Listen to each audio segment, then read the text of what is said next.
ಎಲ್ರಿಗೂ ನಮಸ್ಕಾರ ಸ್ನೇಹಿತರೆ. ನಿಮಗೆಲ್ಲ ರಘು ಎಜುಕೇಶನ್ ಫೋರಂ ಯೂಟ್ಯೂಬ್ ವಾಹಿನಿಗೆ ಆತ್ಮೀಯವಾದಂಥ ಸ್ವಾಗತ. ನಿನ್ನೆ ಅತಿಥಿ ಶಿಕ್ಷಕರಿಗೆ ಸಂಬಂಧಪಟ್ಟ ಹಾಗೆ ಒಂದು ವಿಡಿಯೋ ಅಪ್ಲೋಡ್ ಮಾಡಿದ್ವಿ ನಾವು. ಅಂದ್ರೆ ಶಿಕ್ಷಣ ತಜ್ಞರಾದಂಥ ನಿರಂಜನ್ ಆರಾಧ್ಯ ಅವರು ಅತಿಥಿ ಶಿಕ್ಷಕರನ್ನ ಕುರಿತು ಏನೆಲ್ಲ ವಿಷಯಗಳನ್ನ ಪ್ರಸ್ತಾಪ ಮಾಡಿದ್ರು ಅಂತ. ಸೊ ತುಂಬಾ ಜನ and we are not accept Niranjan Aradhya ಅವ್ರ ಸ್ಟೇಟ್ಮೆಂಟ್ ಒಪ್ಪೋಕೆ ರೆಡಿ ಇಲ್ಲ, ಹಾಗೆ ಹೀಗೆ ಇವೆಲ್ಲ ಏನು ಮಾಡ್ಲಿಕ್ಕಾಗಲ್ಲ. ಈ ಪ್ಲಾಟ್ಫಾರ್ಮ್ ಅಲ್ಲಿ it's A mixer of all the comments, positive negative ಎಲ್ಲ ಬರ್ತಾ ಇರುತ್ತೆ. ನಾನು ಹೇಳೋದು ಇಷ್ಟೇ, ವಾಯ್ಸ್ ರೈಸ್ ಮಾಡ್ತಕ್ಕಂಥವ್ರು ಯಾರಾದ್ರೂ ಇಲ್ಲ ಅಂದ್ರೆ ಯಾವುದೇ ರೀತಿಯ ಬದಲಾವಣೆಗಳನ್ನ ನಿರೀಕ್ಷೆ ಮಾಡ್ಲಿಕ್ಕೆ ಸಾಧ್ಯನೇ ಆಗಲ್ಲ. ಹಾಗಾಗಿ ಫಸ್ಟ್ ಅದನ್ನ ನಾವು ತಿಳ್ಕೊಳ್ಳೋ ಪ್ರಯತ್ನ ಮಾಡಬೇಕು. ಅವ್ರು ಹೇಳಿದ್ದಿಷ್ಟೇ ನಿಮ್ಗೆ. ಈಗಾಗಲೇ ನಿಮ್ಗೆಲ್ಲ ಗೊತ್ತಿದೆ, ಬಜೆಟ್ ಏನ್ ಅನೌನ್ಸ್ ಆಯ್ತು ಅದರಲ್ಲಿ ಗೆಸ್ಟ್ ಟೀಚರ್ಸ್ಗೆ 10,000 ಇರೋದನ್ನ 12,000 ಮಾಡಿ ಅಂತ ಹೇಳಿದ್ದಾರೆ. ಅತಿಥಿ ಶಿಕ್ಷಕರಿಗೆ, ಅತಿಥಿ ಉಪನ್ಯಾಸಕರಿಗೆ ಎಲ್ರಿಗೂ ಮಾಡಿದ್ದಾರೆ ಈಗ ಸ್ಯಾಲರಿನ ಹೈಕ್ ಅನ್ನ.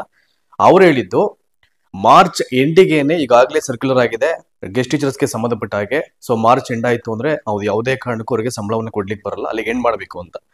ಸೊ ತುಂಬಾ ಜನ ಏನು ಏಪ್ರಿಲ್ ಕೂಡ ನಮ್ಮನ್ನ ಕರೆಸ್ಕೊಂಡು ಕೆಲಸ ಮಾಡಿಸ್ತಾರೆ, ಲಾಸ್ಟ್ ಆಫ್ ದ ಡೇ ಅಲ್ಲಿ ಯಾವುದೇ ರೀತಿಯ ಅಲ್ಲಿ ಸಂಬಳವನ್ನ ಕೊಡಲ್ಲ, ಈವನ್ ಸಿಂಗಲ್ ರುಪಿ ಕೂಡ ನಮ್ಗೆ ಬರಲ್ಲ.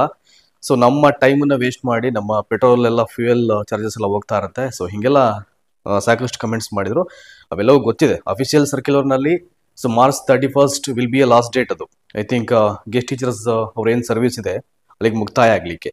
ಇವ್ರು ಏನ್ ಹೇಳಿದ್ರು ಅಂದ್ರೆ ಅದಕ್ಕೆ ಹೇಳಿದ್ರು, ಯಾವುದೇ ವಿಡಿಯೋನ ಅಪ್ಲೋಡ್ ಮಾಡಿದ್ರು ಕೂಡ ಅದನ್ನ ಪೂರ್ಣ ಪ್ರಮಾಣದಲ್ಲಿ ವಿವರವಾಗಿ ನೀವು ನೋಡಿದ್ರೆ ನಿಮ್ಗೆ ಅರ್ಥ ಆಗುತ್ತೆ. ಯಾಕಂದ್ರೆ ನಾನು ಮಾಡುವಂತದ್ದು ತುಂಬಾ ವಿಷಯಗಳಿದ್ರೆ ಮ್ಯಾಕ್ಸಿಮಮ್ 10 ನಿಮಿಷದ ಒಳಗಡೆ ಇರ್ತದೆ. ಸೊ ಕಡಿಮೆ ವಿಷಯಗಳಿದ್ರೆ 5 ನಿಮಿಷದ ಒಳಗಡೆ ನಾನು ಕ್ಲಿಯರ್ ಕಟ್ ಆಗಿ ಎಲ್ಲವನ್ನ ಹೇಳಿ ನಿಮ್ಗೆ ಅರ್ಥ ಮಾಡಿಸ್ತೀನಿ.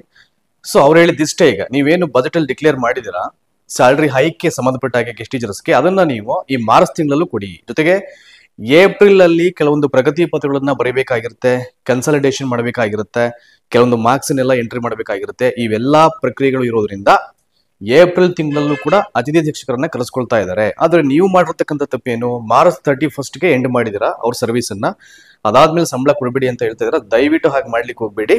ಸೊ ದಯಮಾಡಿ ಏಪ್ರಿಲ್ ತಿಂಗಳಿಗೆ ವಿಡಿ 1 ಮಂತ್ ಅನ್ನ ಎಕ್ಸ್ಟೆಂಡ್ ಮಾಡಿ.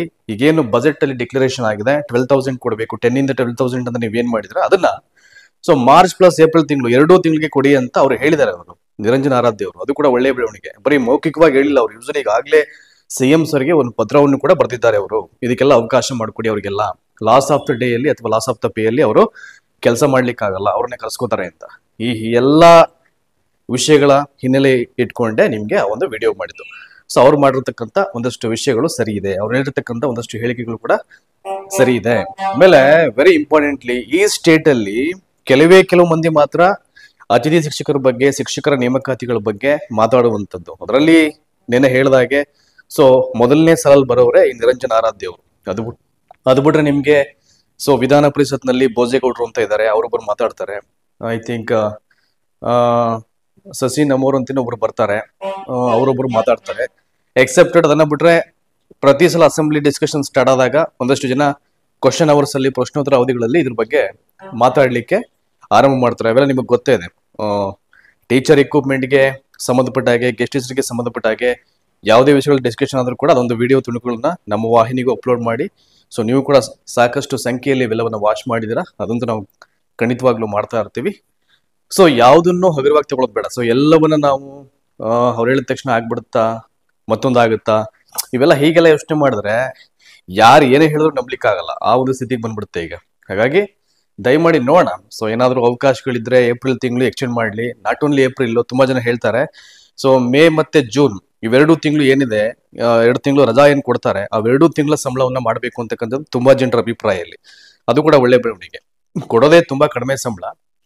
ಸೊ ಹಾಗಾಗಿ 2 ತಿಂಗಳು ಸರ್ಕಾರಕ್ಕೆ ಸಂಬಳ ಕೊಡ್ಲಿಕ್ಕೆ ಯಾಕೆ ಸಾಧ್ಯ ಆಗಲ್ಲ ಅನ್ನೋದು ಕೂಡ ಒಂದು ಅದ್ಭುತವಾದ ಪ್ರಶ್ನೆ, ಸರಿಯಾದ ರೀತಿಯ ಒಂದು ಪ್ರಶ್ನೆ ಅದು. ಯಾಕೆಂದ್ರೆ ಒಬ್ಬ ಸರ್ಕಾರಿ ನೌಕರನ ಒಂದು ಸಂಬಳ ಏನ್ ಬರುತ್ತೆ ಅವನಿಗೆ, ಸೊ ಆ ಒಂದು ಸಂಬಳದ ಮೊತ್ತದಲ್ಲಿ ಸುಮಾರು 10 ಜನ ಅತಿಥಿ ಶಿಕ್ಷಕರನ್ನ ಪ್ರೈಮರಿ ಶಾಲೆಯಲ್ಲಿ ಸರ್ವಿಸ್ ಮಾಡಿಸ್ತಾರೆ.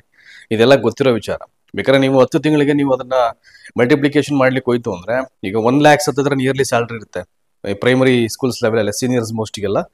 ಹಾಗಾಗಿ ಸೊ ಒಬ್ರು ಏನ್ ಸಂಬಳ ತಗೋತಾರೆ ಅದಕ್ಕೆ ಏನ್ ಮಾಡ್ಬೇಕು, ಇವನ್ 10 months ಸರ್ವಿಸ್ ಮಾಡ್ಬೇಕಾಗತ್ತೆ. ಹಾಗಾಗಿ ಸರ್ಕಾರಕ್ಕೆ ಯಾಕೆ ಜಸ್ಟ್ ಒಂದು ಏಪ್ರಿಲ್ ಮತ್ತೆ ಮೇ ತಿಂಗಳು ಸಂಬಳವನ್ನ ಕೊಡ್ಲಿಕ್ಕೆ ಆಗಲ್ಲ ಅಂತಕ್ಕಂಥದ್ದು ಒಂದು ಬಹುದೊಡ್ಡ ಪ್ರಶ್ನೆ ಇದು. ಸೊ ಕಾದ್ ನೋಡೋಣ, ಎಲ್ಲವನ್ನ ಹಗುರವಾಗಿ ತಗೊಳ್ಳೋದು ಬೇಡ. ಅವ್ರು ಹೇಳಿದ ತಕ್ಷಣ ಆಗ್ಬಿಡುತ್ತಾ ಹಾಗೆ ಹೀಗೆ ಅಂತ. So we should wait till ನೋಡೋಣ ಏನೆಲ್ಲ ಚೇಂಜಸ್ ಆಗುತ್ತೆ ಅಂತ. ಹಾಗಾಗಿ ಇದನ್ನ ಒಂಚೂರು ಕ್ಲಾರಿಫಿಕೇಶನ್ ಕೊಡಬೇಕಿತ್ತು. ಹಾಗಾಗಿ ಸಂಕ್ಷಿಪ್ತವಾಗಿ ಇದನ್ನ ಹೇಳೋ ಪ್ರಯತ್ನ ಅಷ್ಟೇ ನಮ್ಮ ವಾಹಿನಿಯಿಂದ. ಸೊ ಧನ್ಯವಾದ ಈ ಒಂದು ವಿಡಿಯೋನ ವಾಚ್ ಮಾಡೋದಕ್ಕೆ.